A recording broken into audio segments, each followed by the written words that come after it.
More than 3/4 of young women surveyed by the Knot say you must love yourself first before you love someone else. But in my poll of people over 30, mostly men, the answer flipped. Many said no. In this video, I'll show what the research actually says and a real-life example of why the self-love must is a bust. Hi, this is Michelle Troutman from MyJourneyToLove.com, where you don't need to fit in, just show up as you are. What surprised me most when I wrote the blog on this topic was how many people told me they don't believe you have to love yourself first.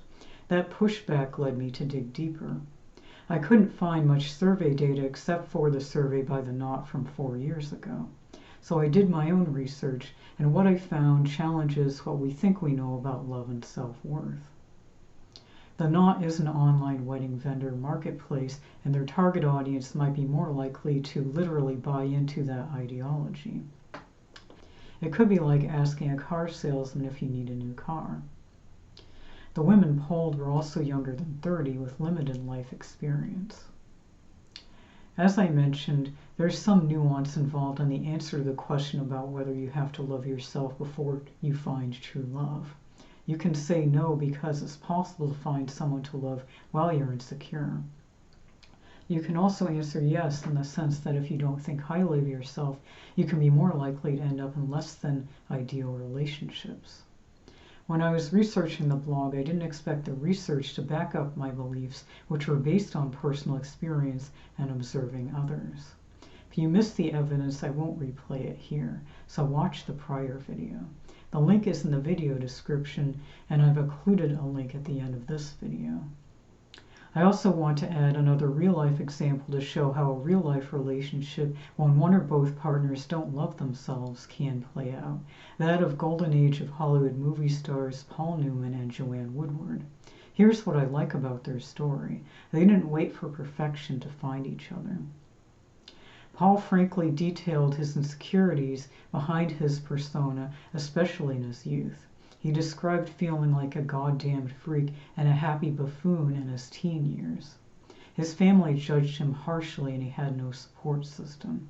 Even when Hollywood saw him as a heartthrob, he didn't feel it. But then he met Joanne Woodward, and in his memoir he wrote, "Joanne gave birth to a sexual creature. We left a trail of lust all over the place." He also said he went from not being much of a sexual threat to something else entirely, which helped him reinvent himself as a sex symbol. Like his surname, he was literally a new man. Joanne didn't wait for him to love himself. She loved him into becoming who he was meant to be. Joanne Woodward appears less inhibited. Her career peaked earlier, and she took on a more traditional wifely role that contrasted with her husband's rising stardom. She was known for her artistic goals, having once said, "Acting is like sex. You should do it, not talk about it." She preferred smaller, meaningful roles over star parts that didn't suit her. When she won the Academy Award, she wore a dress that she sewed herself. She valued being the first Joanne Woodward over imitating others. Despite her success, she expressed some regrets, part of self-acceptance or the lack thereof.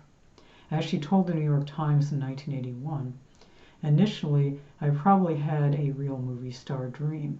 It faded somewhere in my mid-30s. It was painful. Also, I curtailed my career because of my children. Quite a bit.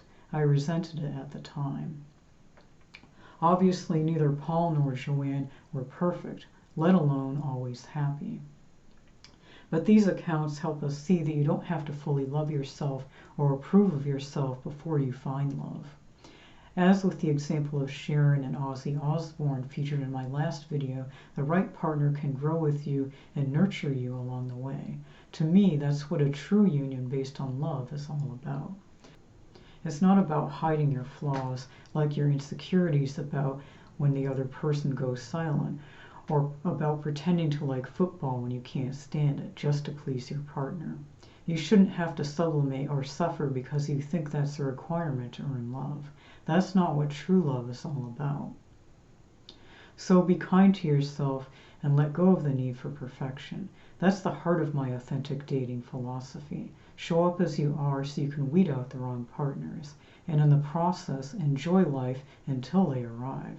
In creating these blogs and videos, I'm sharing research findings and what I've learned, but I'm not putting myself out there as an example of someone who's figured it all out, because I definitely haven't. I'm still deciding my own path. Maybe I need to love myself first, maybe I don't. What I know for certain is this: don't let love yourself first become another way to delay your life. Show up authentically, because that's how you find someone who can love the real you. Thank you so much for watching. For more insights, check out the blog this video is based on. While you're there, take my short quiz to find out if you're comfortable showing up as your true self or if you're dating in disguise. The links are in the video description. What's your experience? Did you find self-acceptance before or alongside true love?